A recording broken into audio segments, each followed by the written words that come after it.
Voter তালিকা সংশ্লিষ্ট আইন সংশোধনের প্রস্তাবনা আইন মন্ত্রণালয়ে পাঠিয়েছে নির্বাচন কমিশন। আর ত্রয়োদশ জাতীয় সংসদ নির্বাচনের প্রক্রিয়ামেন্ট সেপ্টেম্বরের মধ্যে শেষ হবে। বাড়বে প্রতীকের সংখ্যা। বিকেলে সাংবাদিকদের এসব তথ্য জানান ইসির সিনিয়র সচিব আক্তার আহমেদ। ১৪৪ দলের আবেদন যাচাইয়ে ২০ জন কর্মকর্তাকে দায়িত্ব দেওয়ার কথাও জানান তিনি। এমআর আসাদের রিপোর্ট।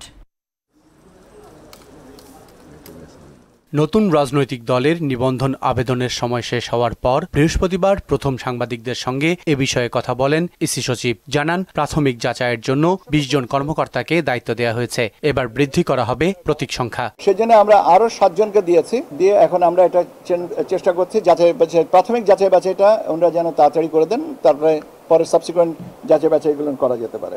তালিকায় নতুন ভোটার যুক্ত করতে আইন সংশোধনের প্রস্তাব মন্ত্রণালয়ে পাঠানো হয়েছে বলেও জানান তিনি। বিদ্যমান আইনের একটা পরিবর্তনের জন্য আমরা একটা প্রস্তাব করেছি, যেখানে আমরা বলছি যে কমিশন যৌক্তিক বিবেচনায় যে সময়টা পর্যন্ত মনে করবেন যে ভোটার তালিকায় অন্তর্ভুক্ত করা যায়, সেই যৌক্তিক বিবেচনাটা কমিশন সবাই সিদ্ধান্ত নিয়ে সেই তারিখটাকে করবেন।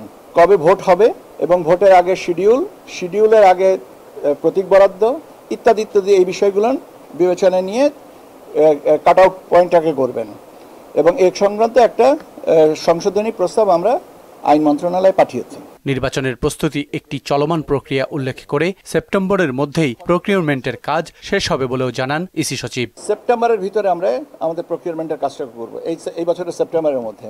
এমআর আসাদ, মোহনা সংবাদ, ঢাকা। সময় দিতে